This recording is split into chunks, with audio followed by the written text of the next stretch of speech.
Greetings, this is Jim Lindsay. This is a CIS 141 lesson for the spring of 2017, and in it we'll be talking about internships and job searching opportunities. I'd like to introduce you to a couple of different people. I'd like to show you several different resources and present you with information about these topics that I hope is going to help you, one, learn more about these items, and also motivate you to go and meet these people and start to do things like set up internships, create your resume, learn how to do some job searching, because most of you in this particular class are in a freshman, sophomore status, but it won't be very long before you're needing to do this sort of thing. And so that's my goal for this lesson. So let's get started. I want to start with introducing you to two people, and not actually introducing you to them right now, but showing you their contact information, because I hope by the end of this lesson you're going to want to contact them. The first is Miss Monica Duvall, and on the screen you can see her contact information. And as you can see, she's the internships coordinator for the Gordon Ford College of Business. And I don't know whether other colleges have this same resource. I don't think they do. I think that we're unique in that regard, and I think that we're really lucky in that regard. We have put resources into this to basically make these services available to you guys, and it's something you're paying for, actually. When you take your classes, I'm sure you notice that there's a College of Business fee associated with each College of Business class that you take. Well, those fees pay for these services that you're hearing about today, and that's why I want you to be aware of them and to take advantage of them. Miss Duvall is actually just 2 doors down from me on the 2nd floor of Grice Hall, and so if you wanted to find and talk with her, she's on the 2nd floor. I'm in room 218, and she's 2 doors down the hall.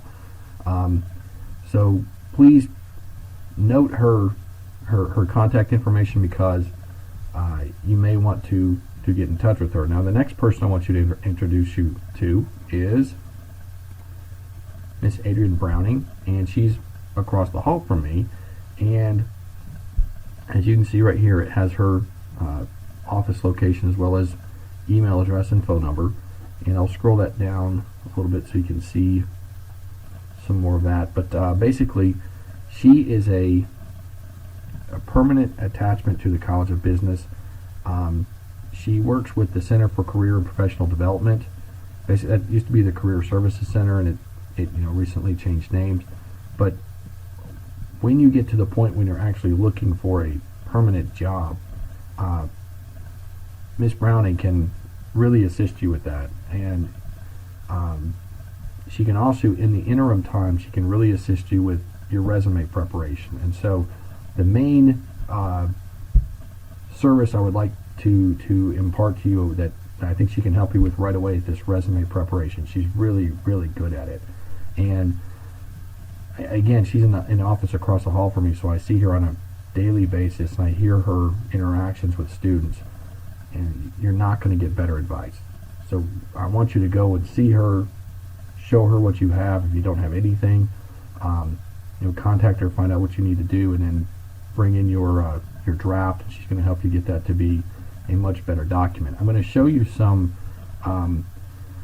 advice that she has given to my classes. I've had her come and speak in person on a number of occasions, and so I have those notes that I wanted to share with you in just a little bit. But this is the second person. So Adrienne can help you with your resume preparation right now, and then when you get to the point when you're a junior or senior and you're looking for permanent employment, she can assist you with that sort of thing. Miss Duvall can help you with the identification of possible internships, and then also securing those positions. And so, two really powerful people to have on your team. I also want to show you one other organization, and I've alluded to this in class. Let me show this to you real quickly. I've mentioned the PEAK program, and it's professional education and knowledge. And I'll scroll down here just a touch. Hopefully get that to show up a little bit better. But PEAK is a program which is also unique to the Gordon Ford College of Business. And whether you're, a finance major, accounting major, human resource major, if you're taking business classes, you can be taking advantage of these services that they're providing. What PEAK can do for you is basically help you through events like the etiquette dinner and the mock interviews and the Dress for Success events, where basically they take a professional picture of you for free, which you can put in your LinkedIn profile and stuff like that. And so there's something going on with PEAK about every few weeks. They're a very active group, and that's currently run by the director of it. Currently is Dr. Thrasher, who's also on my hallway. So I'm very much informed with what those guys are doing, because I see them and talk to them every single day. And so, this PEAK program, combined with your interactions with Mrs. Browning and Mrs. Duvall, I think you guys are going to be really setting yourself up for success, and that's why we want to be talking about all these things. So now what I'd like to do, now that you know the players and the entities involved, now I'd like to give you some actual concrete, specific advice about how to start pursuing these things. Let's start, and we'll probably end with this Center for Career and Professional Development. Again, this is the organization for which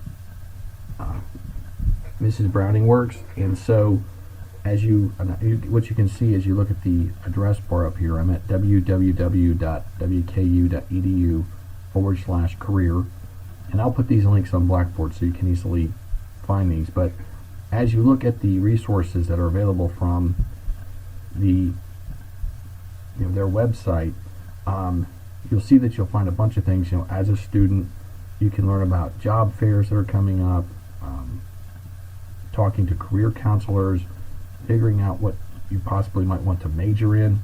These are really great services, and again, you are paying for them through your student fees, not just at the Gordon Ford College of Business, but your tuition and your regular student fees. You're paying for these things. So for example, with the Find a Major, you go and you sit down with somebody, and they basically give you they may give you a couple of tests to help you figure out, hey, here are where my interests lie, and these are a bunch of fields that line up really well with those sorts of interests, and then you can start to better select a major, as opposed to just saying, well, my mom and dad are nurses and engineers, and so I'm going to do that for a living.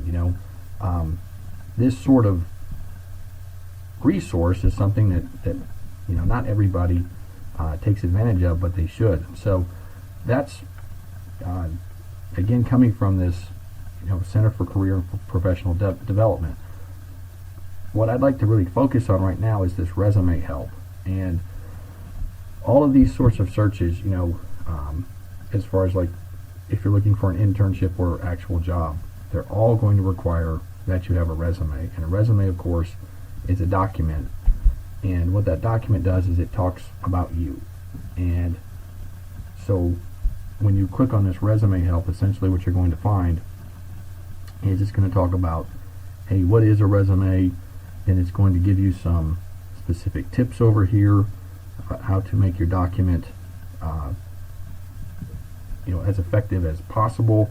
It's going to talk about within the individual sections within a resume, what are you trying to focus on, and that's what I'd like to do with another resource here in just a moment. But this web page at the CCPD's website is going to give you, detailed information about what to include in each particular section, which is really helpful information. If you've never created a resume before, this sort of advice is very, very nice to have. And so let's look at a what's called an infographic, and basically it's a picture, and what this picture does is it shows you graphically, it displays for you a bunch of information about interactions which the CCPD has collected from talking to employers. And so I'm going to switch screens. I'll be back in just a minute with this infographic. Okay, here's the infographic, and you can access this from the CCPD's webpage if you like.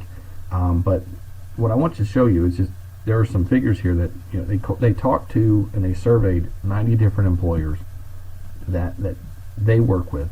So these are people from Tennessee, Kentucky, Indiana. These are people that are hiring WKU graduates, and they're wanting to know what do we need to tell our students to include in their resumes to make them as effective as possible if they're trying to find jobs from you or get jobs from you. And so the first point that really, as you look at this upper left corner or this left side of the screen here, when you send a resume to somebody, and typically that's done electronically, they're going to spend about 30 seconds looking at it, and that may make you question what or confused, perhaps a little irritated because you spent so much time to make your resume look as perfect as possible. But what you have to realize is that when people advertise for jobs, they typically get many applicants, and so they get so many applicants that, at least on the first pass, when they're trying to just take this huge stack of people and cull it down to something that they can actually work with, they're just going to spend about, like it says, 30 seconds perusing through that document to see if you fit with what they're looking for. So as a result of that, what you need to do, and this advice over here on the right hand side of the page, you need to have a one-page resume. Now somebody in my position, somebody that's been working for an entire career already, my resume is going to be longer than yours because I've been working for a career. But you, as a brand new college graduate, you're going to have a one-page resume. What if you're a non-traditional student? What if you've come out, like, let's say you had a military career already, or you've had a career and you decided to go back to school? Well, then you're going to have probably a longer resume than a one page. But 99% of people coming through this program and hearing this lesson, you're going to have a one-page resume. You should, and you need to include information in it that's basically going to get their attention, so that they include you in the list of people that they actually talk to. So that's the first point. Okay, so what do you include in this document that you're only going to get 30 seconds to show somebody? Well, the things that, as they talk to these 90 employers, these are the highest ranked items that people were looking for. So certainly your work history. You want to include what you have done. And whatever you have on this document, it needs to be grammatically correct. It needs to be, your spelling needs to be correct. If you send somebody a resume with a misspelled word in it, you're just going to automatically throw that one away because they have this big stack of things they have to go through, right? So if you don't even take the time to spell your words right or write with the correct grammar, they're not going to talk to you. You also need to include your education, as you can see here, and then you have some others here. It talks about organization, it talks about awards and honors that you may have received, and volunteer experience. What it refers to when it's talking about scannability, what that means is basically they use a computer to take your document, and the computer or software on a computer reads your document, almost like a Google index bot would do, or Spider would do. And so as a result of that, they can then start to do searches like, let's say the position is a human resource position. They can say, like, well, who's had experience with payroll? Who's had experience with benefits? And start doing searches within that, from the documents that came in.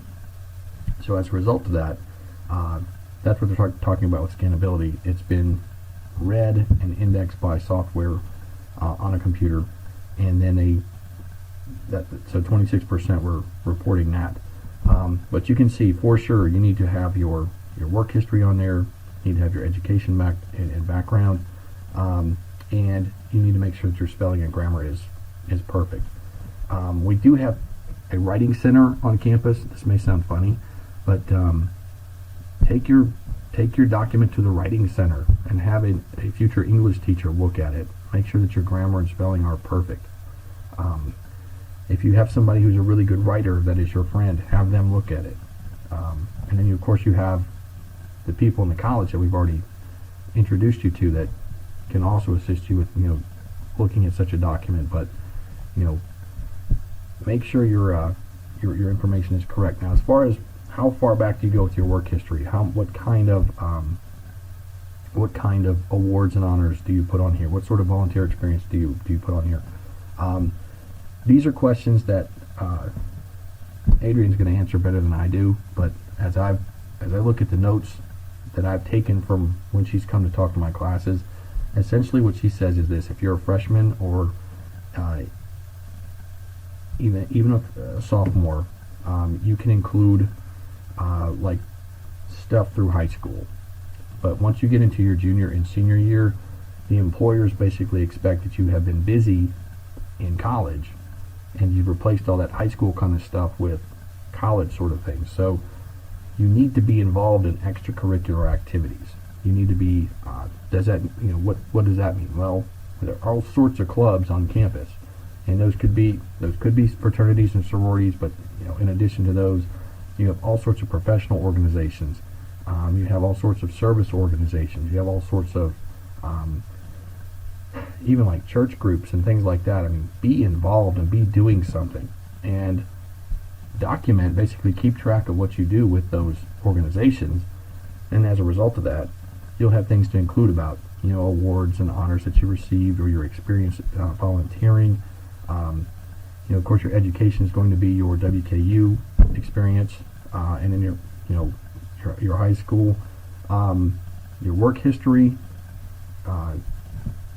That's going to be, you guys don't have full-time jobs yet, so that's going to be stuff like Captain D's. That's going to be stuff like working in Fresh or working over in Starbucks and DSU, and that's okay. What you need to do, and what with those jobs, is basically talk about your duties and talk about how you've done those duties well, and talk about how those duties may pertain to the job which you're trying to get. And so that kind of comes into, and it ties into what's called an objective statement, which we'll see in just a second. But as you tailor a resume to go to a specific employer, fully leverage that work experience, even if it's just being a cashier at a retail place, or working babysitting or something like that. Think about the responsibilities you've had there, and how well you've fulfilled those responsibilities, and then fully take advantage of them. So that's interesting information that comes from this section of the infographic. This one over here talks about various different fields which are sought out by employers, and of course the people they were talking to were it's really heavy on the science and technology and the business stuff in here. We have the education up in here. WKU creates a lot of we graduate a lot of teachers. The education program here is strong, and so these are the fields for which people were recruiting from WKU for the most part. And I'm going to skip on down here. I want to get to the objective portion. Okay, so this particular statement here: your resume should show that your experience and skill match the position which you're trying to get. And so how do you do that with a resume? Well, at the very top of your resume, there's going to be something called the objective statement. And let me show you in Microsoft Word. I'm just going to jump over to Microsoft Word. And in Microsoft Word, there are templates for many types of documents, including resumes. And so if you go to File and you go to New and you do a search for online templates, I'm going to put resume in here and just do a search. Is this the way that you have to do it? No. But is this a way that you could do it? Yes. And so you'll see there's a basic resume, and that's essentially what people want from you. You're a new college graduate, you don't have a career's worth of work experience, so this document is probably going to get it done for you. So it says, hey, here's the basic resume. You want to create that, and as you see at the very top, it says that there's an objective statement up here. And so what Ms. Browning has told my classes is basically your objective statement should basically say, seeking the blank position with the blank company. So let's say you're going for the human resources coordinator with Fruit of the Loom. Seeking the human resources coordinator position with Fruit of the Loom. I mean, something that direct, that's and that simple, because again, if it gets into the scannability part, the computer's going to read human resource coordinator. That's a word they're looking for. You're showing that you're tailoring that resume to that company, and it's showing that you took the time and the effort to basically tailor this document to them. Now, does that basically indicate that you're taking a whole lot of time to write each resume? Yes, it absolutely does. And that's one of the main points I've taken away from every one of her presentations, is basically finding a job becomes your job. And so when you get to the point when you were looking for that internship, looking for that full-time job, a portion of your day should be budgeted to nothing else but this. And so as you're looking through job vacancies, on LinkedIn or at Indeed.com or at the Career Services Center's database of available jobs, as you find those available positions, you then start to create this document right here. Now, the education, that's going to stay the same as you go from job to job, but even the work experience, you can start to tailor that, tailor that a little bit to the position you're going to, because you want to make sure that specific keywords show up that they're looking for. And we can take a look at that in just a second when we look at a job vacancy. But this objective statement, really important to include that. Again, seeking the blank position at the blank company. I'll go ahead and type that in here real quickly. So as you can see, I just clicked on that box and I typed in this objective statement, seeking the human resources coordinator position with Fruit of the Loom. And so that's important. Let me jump back to the infographic and then we'll move on. Okay, I'd like to close this infographic basically with this bottom portion of it when it talks about the resume style, and it says 82% preferred the standard format. And that's basically what we were looking at a moment ago for Microsoft Word. Again, Mrs. Browning can walk you through that in detail, so contact her.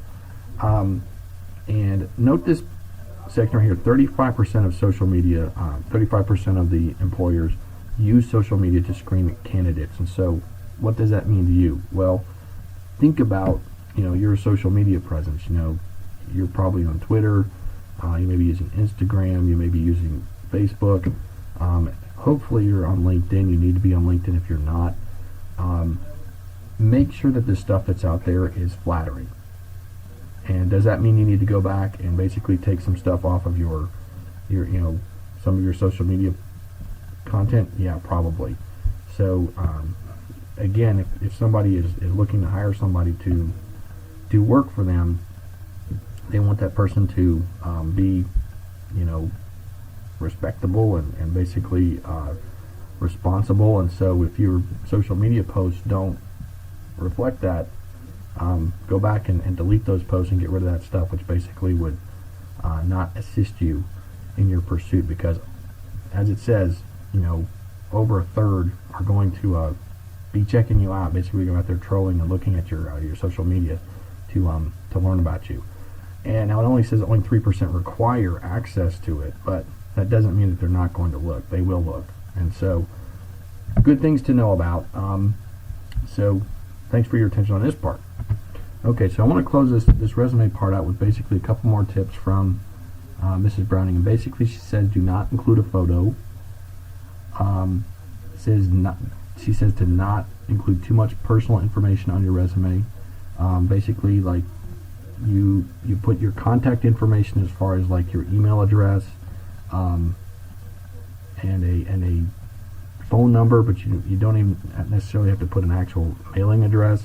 That's stuff that the employers don't want, according to her.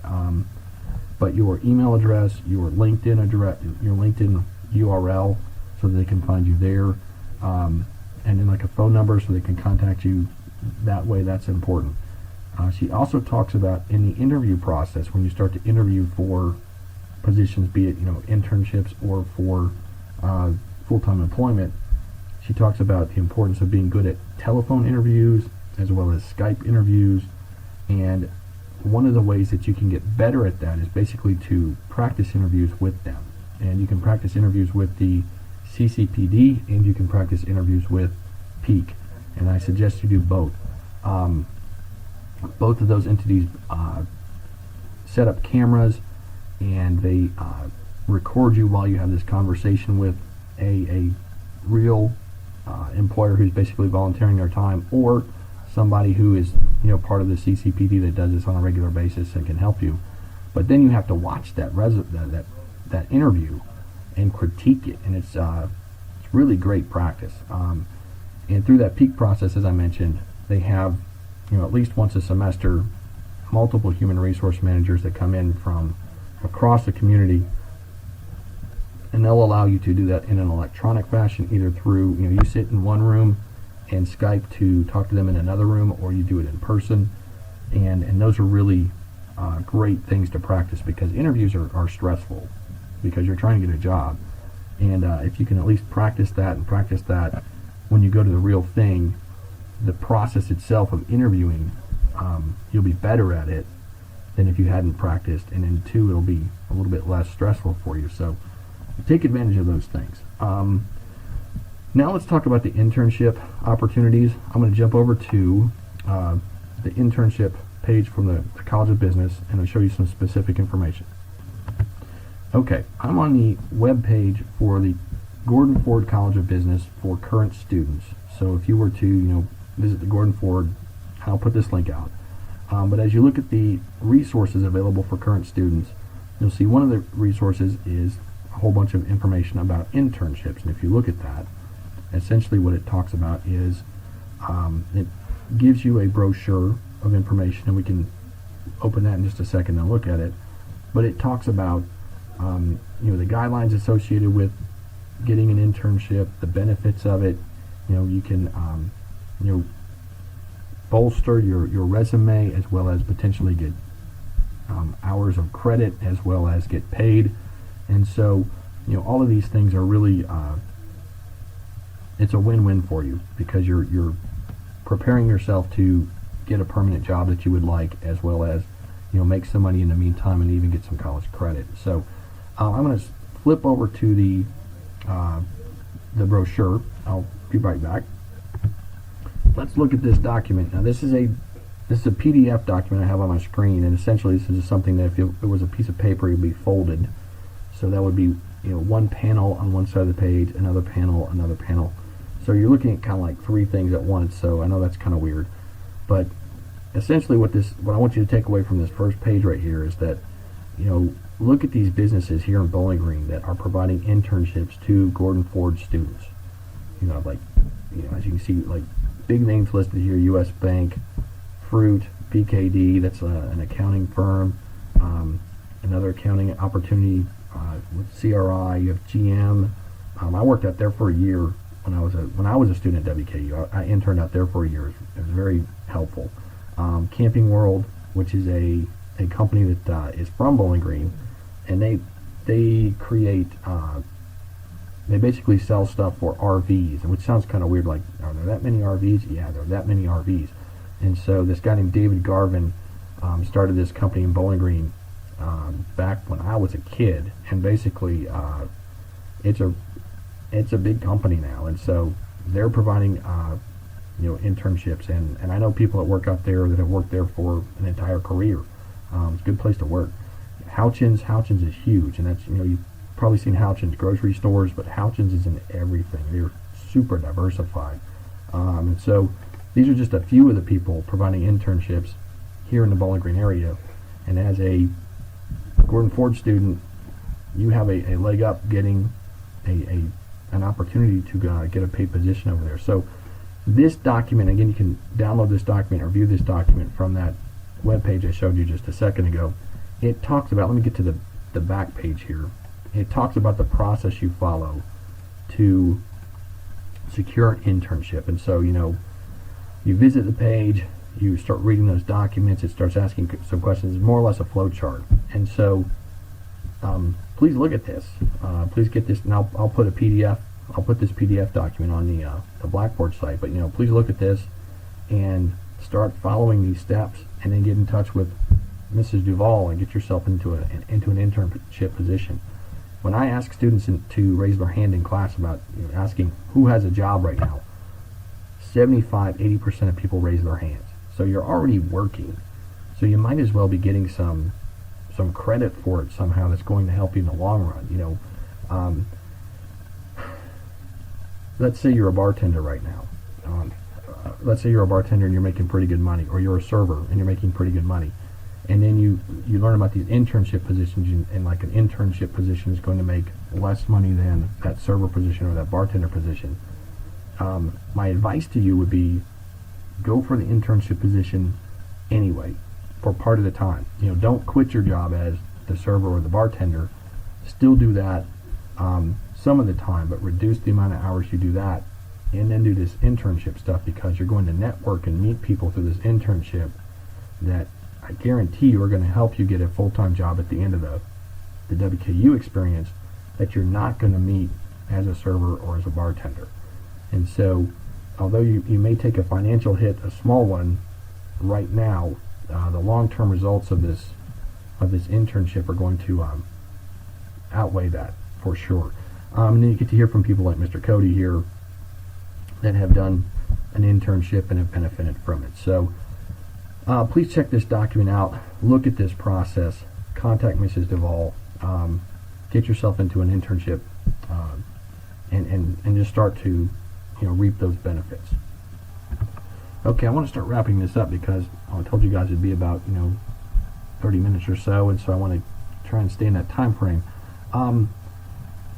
This is the web page for the internship program. I showed this to you again. As you scroll down it, you're going to find Mrs. Duvall's information here for contact information, as well as course credit information. So please check this out. I'd like to close with this, basically talking about job searching. And through the CCPD, they have their own, looking for a job. They have a bunch of postings for jobs, which employers that are basically alumni or local businesses have said, hey, there's like this whole resource, WKU, which we can try and get students from or get graduates from. And so they have a whole database of jobs which you can search, if you're looking for a job. That's available from the CCPD. Now, in addition to that, I'm going to jump over to a different browser, to Indeed.com. I showed this to you when we were looking at, I believe, the networking chapter. I'm sorry, the database chapter. Indeed.com is the URL. This is a very popular job posting, job website. And so what Mrs. Browning does in the class demonstration is she says, hey, go and look at a position in a place where you would want to live. So a lot of you come from Nashville, Tennessee. I put network administrator, Nashville, Tennessee, doing a job search for that. Here's one of the hits, an IT junior systems administrator. If you click on that, it opens a tab, and you'll see that as you look at this, it talks about the responsibilities and qualifications for this particular job. This would be a great job for a WKU student coming out that has been studying information technology. As they look at this, they're going to see, for example, you need a bachelor's degree. Well, you have a bachelor's degree. And what I want you to take note of is it talks about things like 1 to 2 years of experience with this or that or the other. And that, a lot of the times, that will, if students don't know this, they'll basically look at that and go, oh, well, I can't apply for that because I don't have 2 years of experience. Well, you could potentially, if you're doing things like the internship program, or you're getting yourself a student job somewhere in the field that you think you're going to potentially work in. So let's say you want to be an IT person, instead of working at the restaurant, as your main job or your only job, also try to get like a student job, as an intern or as just a student worker, someplace where you get this opportunity to be exposed to this information technology sort of stuff. And it's not just IT, it could be in finance, it could be in accounting, it could be in management. And so with that on your resume, yeah, you do qualify because you do have the bachelor's degree and you have some experience. Is it exactly like 2 years of full-time experience with that? No, but it's kind of close. And what you also need to realize is when people post job descriptions and vacancies like this, a lot of the times this is sort of a wish list. If they could find somebody that had every bit of that experience, that person would probably not be willing to work for the amount that they want to pay for that particular job. So if you have some of this stuff on this list, then I would encourage you to apply for it. And so websites like Indeed.com, you see Indeed.com up here, and WKU's database of jobs, those are going to be ways that you're going to be doing your job searching. Also, if you are doing student work or internships, or you're just, as a student, you're having a job somewhere in that field, you're going to start to network and have ideas about positions that are open in that field that you want to go into. So I hope this stuff has been helpful to you. If you have questions, please ask me. And I may be referring you to Mrs. Browning and Mrs. Duvall, and they do this every single day. And so they're going to have better answers for you than I will. But please feel free to ask me questions. I would love to help you, and I hope that you guys have gotten something great from this. And have a nice day. Thanks for your time and attention.